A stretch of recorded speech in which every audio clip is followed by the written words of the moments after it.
নমস্কার, আমি মৌসুমী। শিলালিপিতে আপনাদের সবাইকে স্বাগত জানাই। আজ থেকে শুরু করছি সাহিত্যিক নরেন্দ্রনাথ মিত্রর গোধূলি। গল্প পাঠ ভালো লাগলে শেষে একটা লাইক দিয়ে যেতে ভুলবেন না। এখনো যারা আমার চ্যানেলটা সাবস্ক্রাইব করেননি তাদের সকলের কাছে আমার অনুরোধ, প্লিজ আমার চ্যানেলটা সাবস্ক্রাইব করে নেবেন। পাশে যে বেল নোটিফিকেশনটা আছে সেটা অবশ্যই প্রেস করে দেবেন। চলুন শুরু করি সাহিত্যিক নরেন্দ্রনাথ মিত্রর গোধূলি। আজ প্রথম পর্ব। উত্তর কলকাতার এই রাজপথটির সঙ্গে রাজা রাজবল্লভের নাম জড়িত। অবশ্য নামের মধ্যে যতখানি রাজকীয়তা ধ্বনিত হয়, রূপের আভিজাত্য ততটা চোখে পড়ে না। এই দীর্ঘ আঁকাবাঁকা রাস্তাটির দুদিকে জীর্ণ বাড়ির নড়বড়ের রেলিংয়ে প্রায় রং ওঠা ছেঁড়া শাড়ির পতাকা ওড়ে। খোলা গায়ে খালি পায়ে গলিময় ছুটোছুটি করে বেড়ায় রোগাটে ছেলেমেয়ের দল। যেখানে সেখানে ছেঁড়া কাগজ আর তরকারির খোসা স্তূপাকারে জমে ওঠে। মোড়ের চায়ের দোকানে সকাল সন্ধ্যায় বেকার যুবকদের ভিড় জমে। বেলা পড়লে রোয়াকে রোয়াকে ফতুয়া গায়ে পাড়ার বুড়োরা এসে বসেন। হাল আমলের বৌঝিদের নির্লজ্জ চালচলনের নিন্দা তাঁদের মুখে মুখে ফিরতে থাকে। অনুপম মজুমদারের লাল রঙের ছোট দোতলা বাড়িটির নম্বর এই রাস্তায় হলেও অবস্থানটি ঠিক রাস্তার ওপরে নয়, একটু ভিতরের দিকে। গ্যাস পোস্টের ডান দিক দিয়ে যে একটু কানা গলির মতো চলে গেছে তার মোড়ে। কর্পোরেশনের দেওয়া নীল রঙের চাকতিতে পুরো নম্বরের সঙ্গে কয়েকটি 22 নম্বর সদর দরজার চৌকাঠে আঁঠা। কিন্তু তাই বলে বাড়িটি যে কেবল নম্বর সর্বস্ব তা নয়। বাঁদিকের দেয়ালের গায়ে শ্বেতপাথরের ফলকে অলঙ্কৃত অক্ষরে খোদাই করা একটি নামও রয়েছে, ভূপতি ভবন। কাটাখানেক জায়গায় চোঙার মতো লম্বা ধরনের পুরনো বাড়ি, ছাড়া ছাদ। অনুপমের বন্ধুদের কেউ কেউ এখনো এই বেমানান নামটি নিয়ে ঠাট্টা তামাশা করে। অনুপমের সহকর্মী পরেশ সরকার তো অনুপমের একটা নামই দিয়ে ফেলেছে, ভূপতি ভবনের রাজ চক্রবর্তী। এদের তামাশায় অনুপম ভারী চোটে বলে, খুব তো ঠাট্টা করছো, কিন্তু 40 টাকায় এমন একটা বাড়ি আমাকে এই কলকাতা শহরে আর একখানি দাও তো জোগাড় করে, বুঝবো কার কতখানি ক্ষমতা। ভাগ্যে তখন ধরেছিলুম, এখন যদি ছাড়ি এই মুহূর্তে 80 টাকা 100 টাকা ভাড়া হয়ে যায় এ বাড়ি, সেই সঙ্গে 100-5 টাকা সেলামি তো আছেই। ভূপতি ভবনের মালিক নয় অনুপম, লিজ হোল্ডার। তবু এ বাড়ির সামান্য নিন্দাও তার সয় না। নিন্দাটা যেন তার নিজের গায়ে গিয়ে লাগে। কেউ এ বাড়ির বিরুদ্ধে কিছু বলতে শুরু করলেই অনুপম এ বাড়ির সুবিধাজনক অবস্থান, অফিস, স্কুল, বাজার, রেশনের দোকান, ট্রাম লাইনের নৈকট্য আর সস্তা ভাড়ার কথা তুলে তার মুখ বন্ধ করে।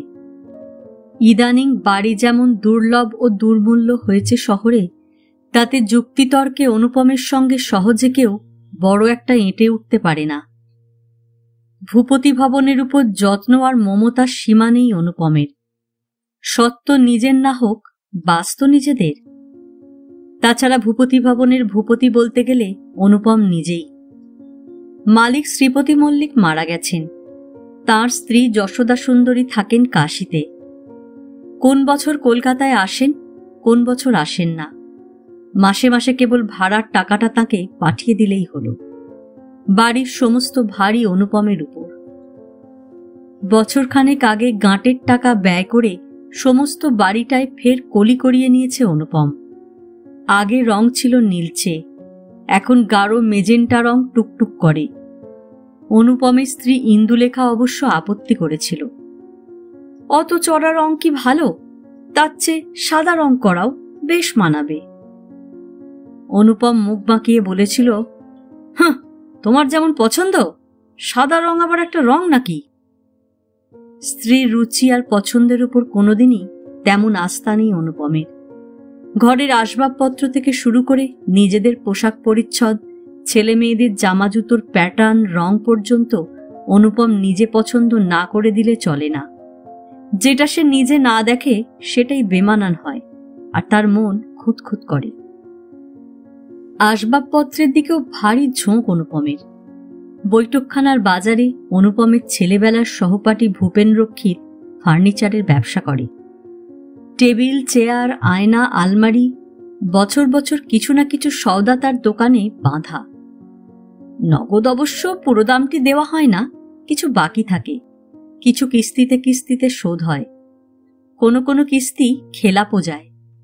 ভূপেনের মুখের দিকে তখন তাকানো যায় না, কিন্তু অনুপমের তাতে ভ্রুক্ষেপ নেই। ইন্দুর এতটা ভালো লাগে না, মাঝে মাঝে বিরক্ত হয়, বলে, কেবল যে জিনিসপত্র দিয়ে ঘর ভরছ, ঘরে কি কেবল তোমার জিনিসই থাকবে, আমরা থাকবো না? অনুপম বিরক্ত হয়। বেশ তো, না থেকে যদি পারো, না থাকলে। সংসারী লোকমাত্রেরই জিনিসপত্র দরকার হয়, সবাই তো আর তোমার মতো সন্ন্যাসিনী হয়ে জন্মায় না। স্ত্রীর সাদাসিধে অনাড়ম্বর ধরনটিকেই অনুপম বলে সন্ন্যাস। আসবাবপত্রের মতো ফুলের বেশ শখ আছে অনুপমের। দোতলার ওপর দক্ষিণ খোলা ছাদ আছে একটু। অনুপম কার্নিশের ধার দিয়ে চারদিকে দেশি বিদেশি ফুলের টব সাজিয়েছে। আরও কোথায় কি অঙ্গসজ্জা কম খরচে সম্ভব হয়, কোথায় একটু অদল বদল করলে বাড়ির সৌন্দর্য সৌষ্ঠব আরও বাড়ে, অবসর পেলে স্ত্রীর সঙ্গে তা নিয়ে আলোচনা করাটা অনুপমের আর এক বিলাস। ইন্দু বলে, কি যে শুরু করেছ তুমি, তবু যদি নিজের বাড়ি হতো। অনুপম বলে, তাহলে মার্বেল ফলকের অক্ষরগুলি মুছে ফেলে এ বাড়ির নাম রাখতুম অনুপম ধাম। একটু থেমে চিন্তা করে বলে, কিংবা ইন্দু বিতান। ইন্দু বাধা দিয়ে বলে, থাক থাক, ইন্দু বিতানের আর কাজ নেই, অনুপম ধামের চোটেই অস্থির। ভূপতি ভবনের সবখানি অবশ্য নিজের বসবাসের জন্য দখলে রাখেনি অনুপম। দোতলার দুখানা ঘর নিজের জন্য রেখে একতলার দুখানায় ভাড়াটে বসিয়েছে। সংসারে এক ছেলে, একটি মেয়ে, আর নিজেরা স্বামী স্ত্রী। গোটা বাড়ি দিয়ে কি হবে? তাছাড়া গোটা বাড়ি রাখবার জোরই বা কই? 5 বছর আগে এই বাড়ি যখন নেওয়া হয় তখন পুরো 100 টাকাও মাইনে ছিল না অনুপমের। এখন অবশ্য এ অফিস ও অফিস ঘুরে তার 200-র উপরে উঠেছে, কিন্তু জিনিসপত্রের দাম যা চড়েছে তার কাছে এই আয় বৃদ্ধির অনুপাত কিছুই নয়। ফলে ভাড়ার 20টা টাকাও বেশ হিসেবের মধ্যে ধরতে হয়। সপ্তাহখানেক হলো একতলার ভাড়াটেরা উঠে গেছে, নতুন ভাড়াটে এখনো নেওয়া হয়নি, কিন্তু আসবার জন্য নতুন ভাড়াটেদের ব্যস্ততার সীমা নেই। এমন দিন যায় না যেদিন 2-3 জন লোক ঘরের খোঁজে না আসে। শুধু হাতে নয়, সুপারিশ চিঠি পর্যন্ত সংগ্রহ করে আনে। কেউ অনুপমের ভূতপূর্ব অফিসের সহকর্মীর ভাইপো, কেউ বা পাড়ার ডাক্তারবাবুর ভাগ্নে। কিন্তু অনুপমের আশা একটু বেশি। এবার 100-2 টাকা সে বাড়ি মেরামতের খরচ বাবদ চায়। সেলামি কথাটা ভালো না, সবাই যখন চায়, সবাই যখন পায়, সেই বা বাদ যাবে কেন? চেহারা দেখে 2-4টে কথাবার্তা বলে কাউকে বা আগেই বিদেয় করে অনুপম। সরাসরি বলে, ঘর খালি নেই, ভাড়া হয়ে গেছে। ইন্দুলেখা বলে, ছি ছি ছি ছি, কেন মিছিমিছি মিথ্যে কথাগুলো বলো? তার চেয়ে বলে দিলেই হয় ঘর ভাড়া দেব না। অনুপম বলে, সেও তো মিথ্যা কথা, ঘর ভাড়া তো দেবই। ইন্দু বলে, তাহলে দিয়ে দাও বাপু, ল্যাঠা চুকে যাক। রাজ্যের লোক সারা দিন এসে বিরক্ত করে, আর ভালো লাগে না। অনুপম বলে, এখন এই কথা বলছো, কিন্তু না দেখে না শুনে বেশি লোকজনওয়ালা কাউকে ভাড়া দিয়ে বসি, তাও তখন খারাপ লাগবে। রাত দিন তখন ফের সেই প্যান প্যান ঘ্যান ঘ্যান শুরু হবে। কথাটা মিথ্যা নয়। এর আগের ভাড়াটে ছিল বিপিনবাবুরা। তাদের ছেলেপুলের সংখ্যা ছিল 8। স্বামী স্ত্রী 2 জন ছাড়াও বিপিনবাবুর মা আর পিসিমা ছিলেন। লোক ধরত না বাড়িতে। এমন দিন যেত না যেদিন কল, চৌবাচ্চা, ছাদে কাপড় শুকোনো কি কিছু একটা নিয়ে তাদের সঙ্গে কথান্তর মতান্তর না হতো। শেষ পর্যন্ত তাঁরাই সুবুদ্ধির পরিচয় দিয়ে উঠে গেছেন। কিন্তু তাই বলে কি যারা ঘর ভাড়া নিতে আসবে তাদের কাছে মিথ্যা কথা বলতে হবে? কি দরকার? নিজেদের বাড়ি নয়, কিছু নয়, অনর্থক ছলচাতুরির দরকার কি লোকের সঙ্গে? আর একতলার এই ঘরের জন্য 150-200 সেলামি বা লোকে দেবে কেন? চাইতেই তো লজ্জা করা উচিত অনুপমের।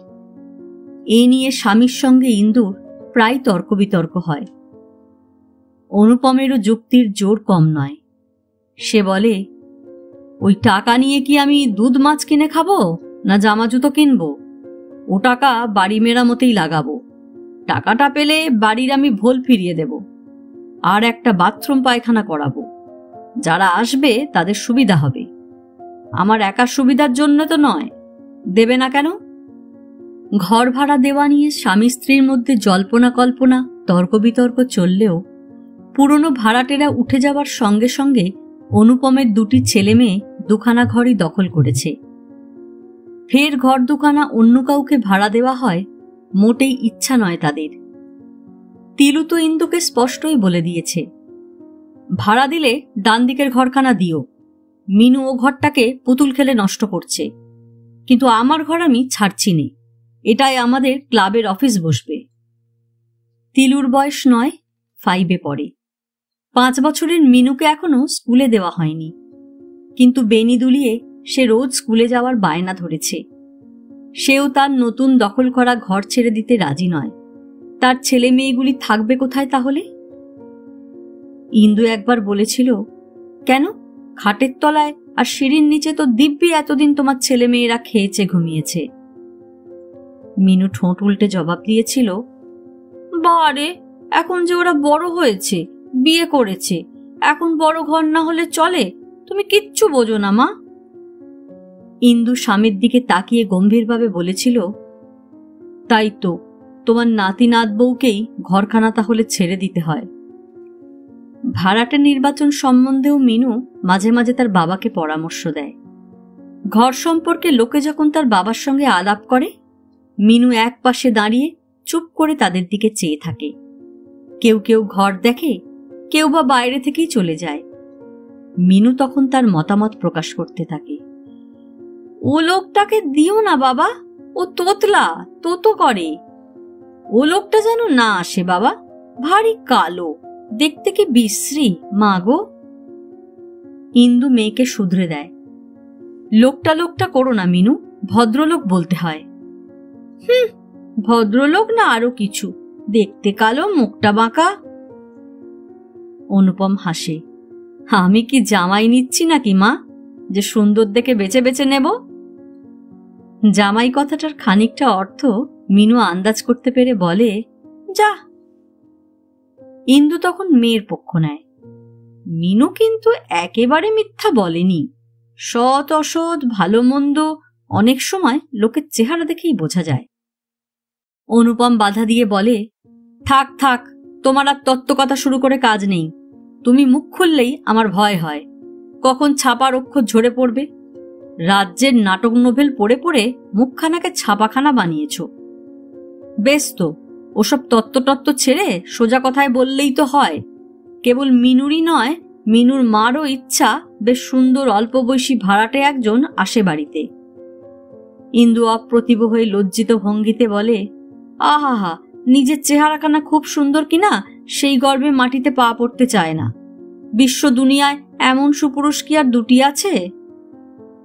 অনুপম সদম্ভে জবাব দেয়, নেই তো, আমার চোখে তো পড়েনি। তোমার চোখে পড়ে থাকলে সে কথা স্বতন্ত্র। অনুপম সত্যিই বেশ সুপুরুষ। বয়স 40 ছুঁই ছুঁই করছে, কিন্তু আকৃতি প্রকৃতিতে তা মোটেই বোঝা যায় না। দীর্ঘ 6 ফুট দেহ, প্রৌঢ়ত্বের 2-4টে রেখা গালে কপালে ফুটে উঠলেও শরীর অনুপমের যেমন ঋজু তেমনি মজবুত। কৃচ্ছতা যথেষ্ট গেছে দেহের উপর দিয়ে, কিন্তু ছেলেবেলা থেকে যৌবনকাল পর্যন্ত খেলায় সাঁতারে সুগঠিত দেহের বাঁধুনি এখনো শিথিল হয়নি। মাথায় ঘন কালো মসৃণ চুল সযত্নে আঁচড়ানো, গায়ের রং সুগৌর, চওড়া কপাল, ঠোঁটটা একটু অবশ্য পুরু।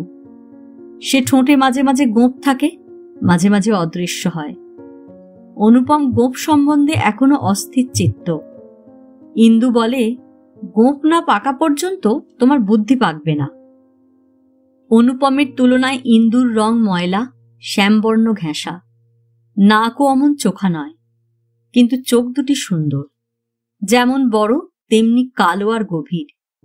কোমল চিবুক, হাসলে তার মাঝখানকার তিলটি যেন নড়তে থাকে। সব মিলে ভারী মিষ্টি আর মোলায়েম মুখের ডৌলটি। বয়স সবে 30 উত্তীর্ণ হয়েছে। মুখ দেখে হঠাৎ ধরা না পড়লেও একটু লক্ষ্য করলে গোপন থাকে না। গোপন করার জন্য ইন্দুর চেষ্টাও নেই, ইচ্ছাও নেই, বরং মনে হয় সখ্যে, বাৎসল্যে, গাম্ভীর্যে, মাধুর্যে এই 31 বছর বয়সটা ইন্দুলেখার আকৃতি প্রকৃতির সঙ্গে সবচেয়ে ভালো মানিয়েছে। নিজের রূপ সম্বন্ধে অনুপম যেমন আত্মসচেতন, পরচর্চা সম্বন্ধেও তেমনি। মাথার চুল থেকে জুতোর পালিশের মসৃণতা পর্যন্ত বেশে বাসে অনুপমের সমান লক্ষ্য আছে। আচ্ছাদনটা যাতে বেশ একটু মিহি, দামি, ভদ্রজনের মতো হয় সে সম্বন্ধে অনুপমের চেষ্টার ত্রুটি নেই। আয় ব্যয়ের অনুপাত হয়তো এতখানি পারিপাট্যকে সমর্থন করতে চায় না, কিন্তু এ নিয়ে ইন্দু কোনো মন্তব্য করলে অনুপম রেগে ওঠেন। কেন, আমার বাবুগিরির জন্য তোমরা কি কেউ উপোস করে আছো? কি খাই না খাই তা 5 জনে দেখতে আসে না, কিন্তু কি পরে বেরোই তা সবাই লক্ষ্য করে। 5 জনের সঙ্গে মিশতে হয়, ভদ্রতা বজায় রাখতে হলে যেটুকু দরকার আমি কি তার 1 চুলও বেশি করি? অবশ্য যদি সাধ্য থাকতো তাহলে করতামই তো, তোমার মতো মিশনারি মেম সেজে থাকতাম না। বেশভূষা সম্বন্ধে ইন্দুর ঔদাসীন্যকে সুবিধা পেলেই অনুপম খোঁচা দিতে ছাড়ে না। আগেকার দিনে খোঁচাগুলির তীব্রতা ছিল বেশি, ইন্দুর মন নরম থাকায় বিদ্যও সহজে। আজকাল এসব মতবৈষম্য, রুচি বৈষম্য লক্ষ্য করবার বড় সময় হয় না, সুযোগও আসে না। অন্ন বস্ত্রের দাবি মেটাতে অনুপম সারাদিন ব্যস্ত থাকে। চাকরি ছাড়াও সুবিধা পেলেই এখানে ওখানে দুটো একটা পার্ট টাইম করে। টাকাটা বেশিরভাগই পরের দেনা শোধ করতে যায়। চাল, ডাল, তেল, নুন, কাপড়, কয়লার কোথায় কতটুকু মিতব্যয়িতা সম্ভব ইন্দুলেখাকে সে সম্বন্ধে সদা সর্বদা তীক্ষ্ণ দৃষ্টি রাখতে হয়। অনুপম ইন্দুর গৃহিণীপনার তারিফ করে। স্ত্রী পুত্রের ভরণ পোষণে তার অনলস পরিশ্রমের জন্য ইন্দুলেখাও কৃতজ্ঞ থাকে। অক্লান্ত শ্রমী অনুপমকে সেবা যত্ন পরিচর্যা দিয়ে সানুরাগ কৃতজ্ঞতা জানায় ইন্দুলেখা। তবু মতভেদ, ব্যক্তিগত কর্তৃত্ব রক্ষার জেদ যে তাদের মধ্যে মাঝে মাঝেই একেবারে দেখা দেয় না তা নয়।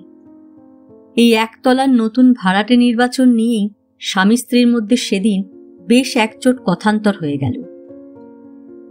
অফিস থেকে ফিরে এসে হাত মুখ ধুয়ে স্ত্রীর রান্নাঘরের সামনে ছোট জলচৌকিটায় বসে আলুর তরকারি দিয়ে পরোটা খেতে খেতে সেদিন অনুপম হঠাৎ বলল, দেখো, ওসব সেলামি টেলামি ছেড়েই দিলুম। কেটলি থেকে কাপে চা ঢালছিল ইন্দু।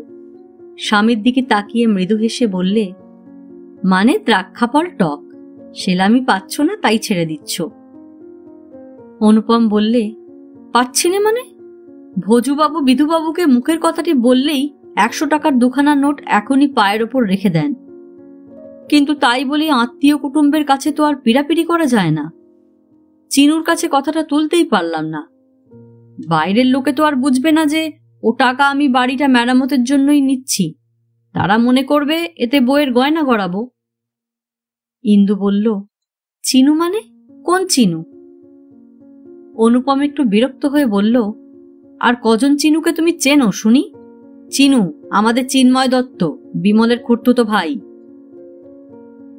বিমল অনুপমের ভগ্নিপতি। গাঁয়ের বাড়িতে নিমন্ত্রণ আমন্ত্রণে 2 পরিবারের যাতায়াত ছিল। অনুপম বলল, তাছাড়া তোমার বাপের বাড়ির দিক থেকেও তো চিনুদের সঙ্গে কি একটা কুটুম্বিতা রয়েছে। ইন্দু বলল, হ্যাঁ আছে তো, চিনুর মা আমার পিসির যা, একবার আমাদের ওখানে মাসখানেক ছিলেন।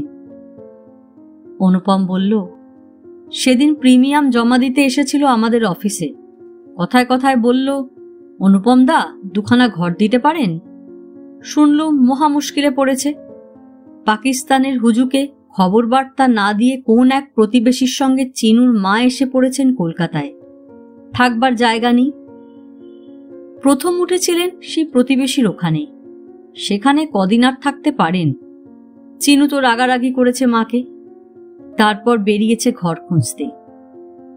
কিন্তু খুঁজলেই তো আর কলকাতা শহরে ঘর মেলে না আজকাল। ইন্দু বলল, সে তো ঠিকই, তারপর? অনুপম বলল, তারপর ভেবেচিন্তে দিয়েই ফেললাম কথাটা। কুটুম্ব মানুষ তো, ভারী কষ্ট হলো শুনে। অবশ্য কিছু টাকা লোকসান হলো, কিন্তু টাকাটাই সংসারের সব নয়। আত্মীয় স্বজনের কাছে মান মর্যাদাও তো রাখতে হয়। বুলিকে বলতে পারবো, দেখ তোর মাসি শাশুড়িকে আমি স্থান দিলুম বলেই ঠাঁই পেলে, না হলে যা দিনকাল আজকাল, গঙ্গায় সাঁতার কেটে বেড়ানো ছাড়া আর উপায় ছিল না। ইন্দু শঙ্কিতভাবে বলল, কথা একেবারে পাকাপাকি করে এসেছ নাকি? অনুপম বলল, তবে কি, আমি যা করি তা পাকাপাকি করেই করি। তোমাদের মতো একবার এগোই একবার পেছোই না। চিন্ময় আমাকে 25 টাকা অ্যাডভান্সও করেছে। ওর বুদ্ধিতে অবশ্য কুলোয়নি, আমি ইঙ্গিত দিলুম, বললুম কথাটা তাহলে একেবারে পাকা করেই নাও ভায়া, কখন আবার কে এসে ধরে পড়বে, আমার এড়াবার জো থাকবে না। ইন্দু গম্ভীরভাবে বলল, এড়াবার জো আমারও নেই। আজ বিকালে আমিও চক্রবর্তীদের মাসিমাকে কথা দিয়ে ফেলেছি। অনুপম বলল, কথা দিয়ে ফেলেছ? তার মানে? ইন্দু বলল, না দিয়ে করি কি, বামুনের মেয়ে, দুখানা হাত ধরে পড়লেন, প্রায় পায়ে ধরবার জোগাড়। তাঁর এক ভাইপো বরিশাল থেকে স্ত্রী ছেলেপুলে মা বোন নিয়ে তাঁর বাড়িতে এসে উঠেছেন, অথচ বাড়িতে তিল ধারণের জায়গা নেই। ছাদে শুয়ে শুয়ে দুটি ছেলের নাকি এরই মধ্যে নিমোনিয়া হয়েছে। মাসিমা বললেন, যেভাবে পারো ঘর দুখানা আমাকে দিতেই হবে বৌমা। অনুপম বলল, তবে আর কি, দিতে হবে বললেই একেবারে দিয়ে দিলে। টাকা টাকা কিছু নিয়েছ?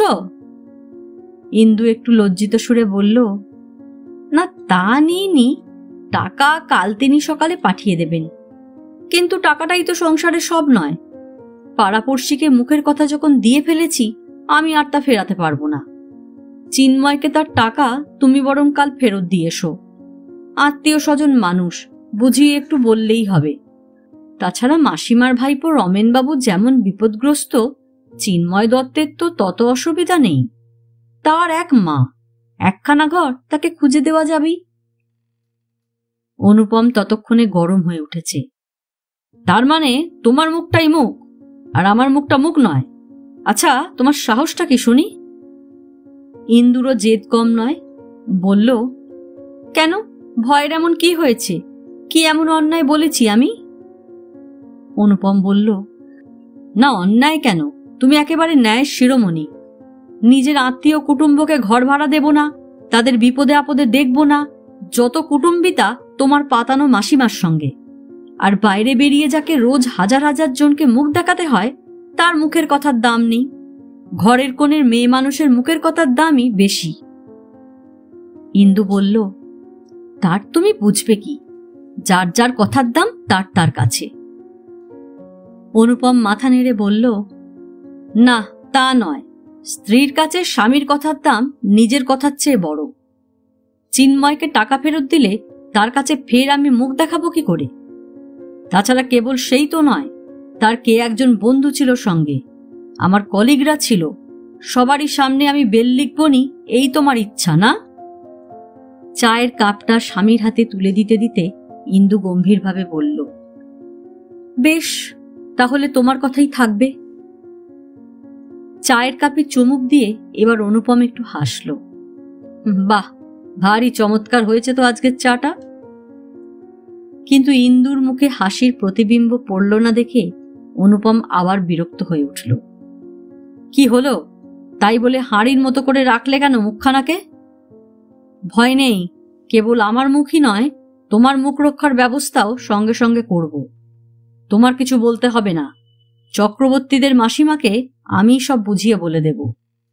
তার ভাইপোর ছেলেদের নিমোনিয়া হয়েছে, আমার কুটুম্বের ছেলে মেয়েদের টাইফয়েড কালা জ্বরের এমন গল্প ফাঁদব যে তার চোখ দিয়ে জল বেরোবে, মুখ দিয়ে কথা সরবে না।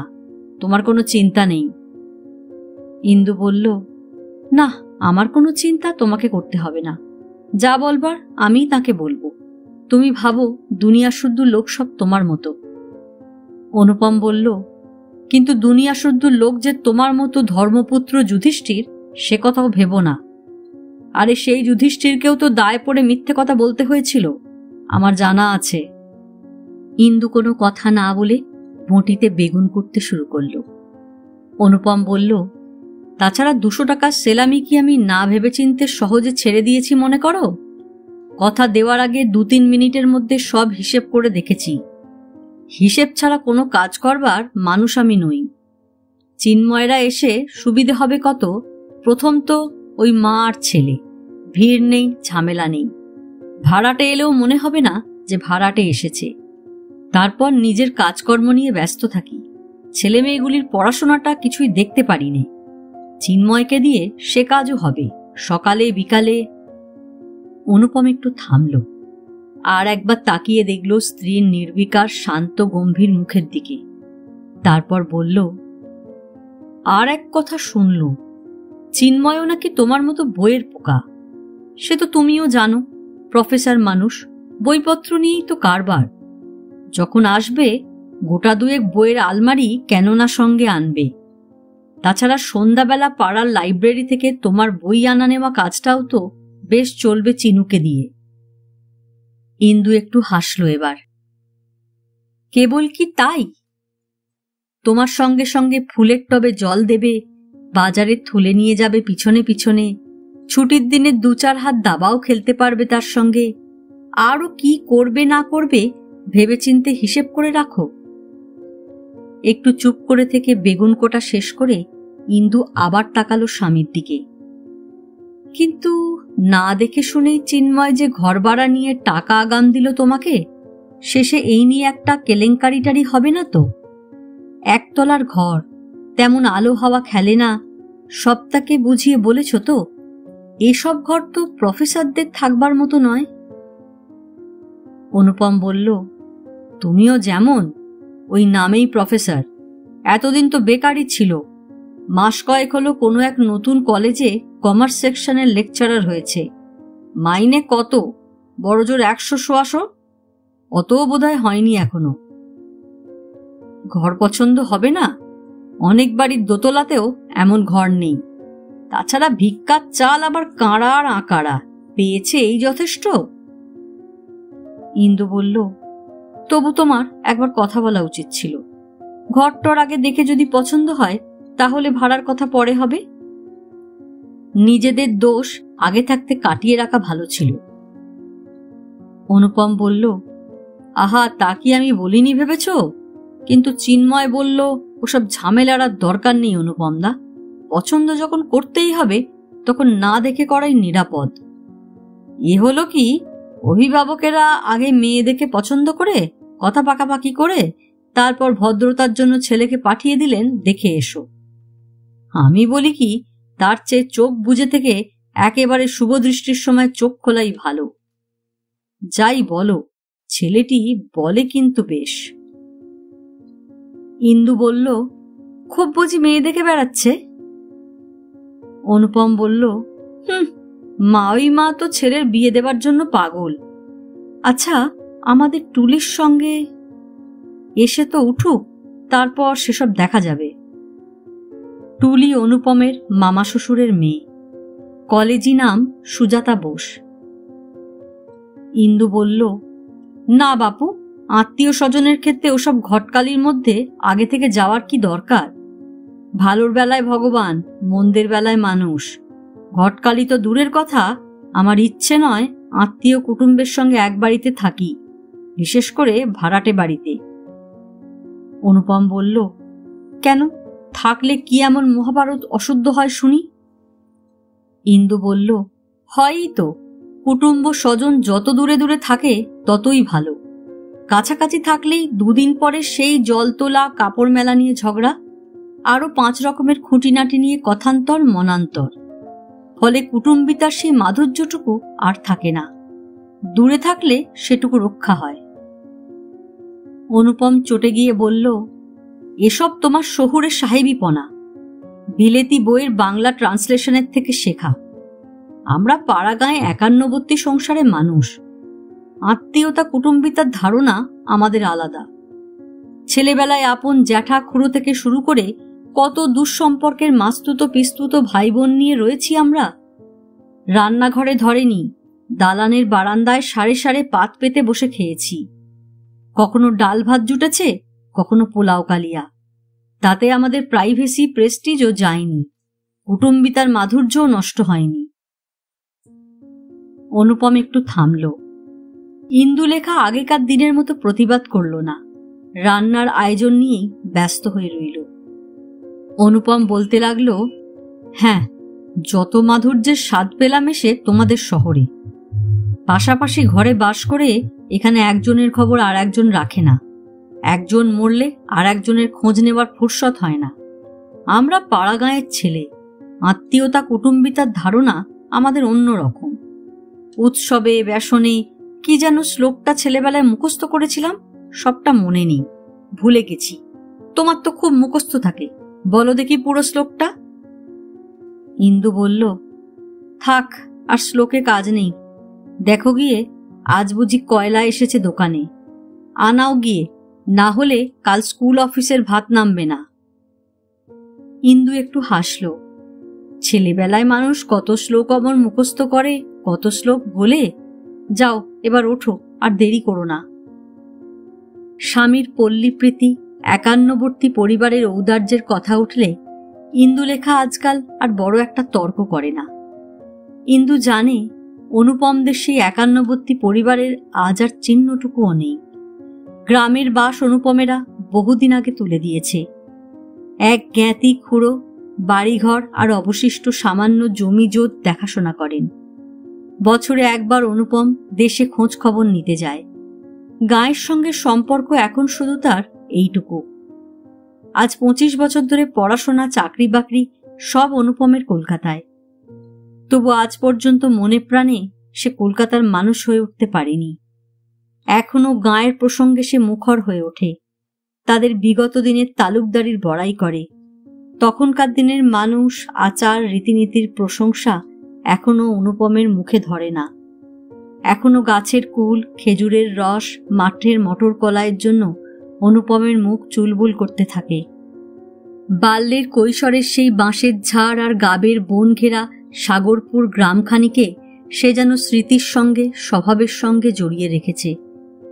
এসব মুহূর্তে স্বামীকে 10-12 বছরের গ্রাম্য বালক বলেই মনে হয় ইন্দুলেখার। তাই সে যখন শহরের নিন্দা করে, এক কথায় সমস্ত কলকাতা শহর আর 20 শতাব্দীর প্রায় গোটা 50 বছরকে ধূলিশ্বাস করে দেয় ইন্দু, তখন মুখ টিপে হাসে। হয়তো কোনো কোনো সময় বলে, আচ্ছা আচ্ছা, আমার শ্বশুরবাড়ির সাগরপুরের মতো আর জায়গা নেই পৃথিবীতে, এবার হলো তো। 2 পুরুষ ধরে ইন্দুরা কলকাতায় বাস করছে। অনুপমের কলকাতা বিদ্বেষের সেটাও যে অন্যতম কারণ, ইন্দু তা মনে মনে জানে। কিন্তু কয়লা নেই শুনে অনুপম ততক্ষণে ব্যস্ত হয়ে উঠেছে। ধমকের সুরে বলতে শুরু করেছে, কয়লা নেই, একদিন আগে বলতে পারো না? কি যে স্বভাব তোমাদের, কোনো জিনিস একেবারে না ফুরোলে কিছুতেই হুঁশ হতে চায় না। কয়েক মিনিট বাদে কয়লার দোকানের উদ্দেশ্যে অনুপম বেরিয়ে গেল। সন্ধ্যা হয়েছে, এবার পার্ক থেকে ছেলেমেয়েরা ফিরে আসবে। রান্না শেষ করতে হবে তাড়াতাড়ি। তিলু বেশ রাত জাগতে পারে, কিন্তু মুশকিল মিনুকে নিয়ে। খেতে বসবার সঙ্গে সঙ্গে ওর চোখ বুজে আসে। চোখ বোঝা মেয়ের চেহারা মনে পড়ায় কড়ায় খুন্তি চালাতে চালাতে ইন্দু একটু হাসল। সঙ্গে সঙ্গে মনে পড়ে গেল ছাদে শুয়ে চক্রবর্তী বাড়ির মাসিমার নাতি দুটির অসুখ হয়েছে।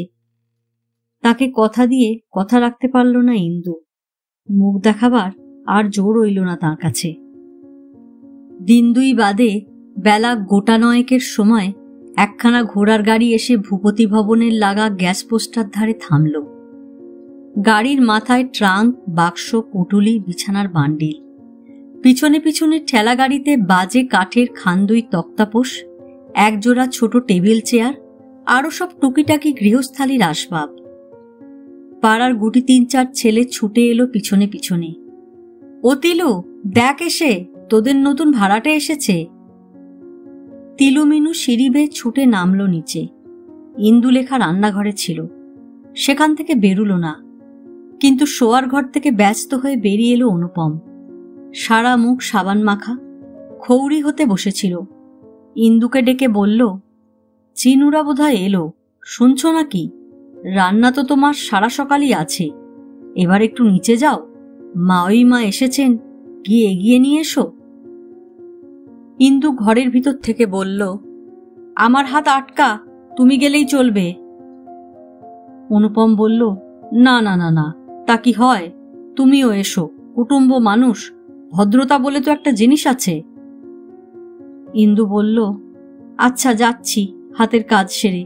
আমাকে অত করে ভদ্রতার পাঠ তোমাকে শেখাতে হবে না, বরং তুমি একটু ভদ্র হও তো, সাবান মাখা মুখটা ভালো করে ধুয়ে যাও।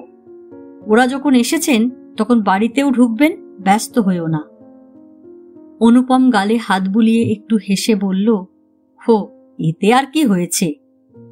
তারপর তিলুমিনুর মতোই অনুপম দ্রুত পায়ে সিঁড়িগুলি ডিঙিয়ে গেল। ইন্দু এসে এবার দোতলার বারান্দার রেলিং ধরে একটু দাঁড়ালো। গ্যাস পোস্টের নিচের খানিকটা জায়গা এখান থেকে স্পষ্ট দেখা যায়।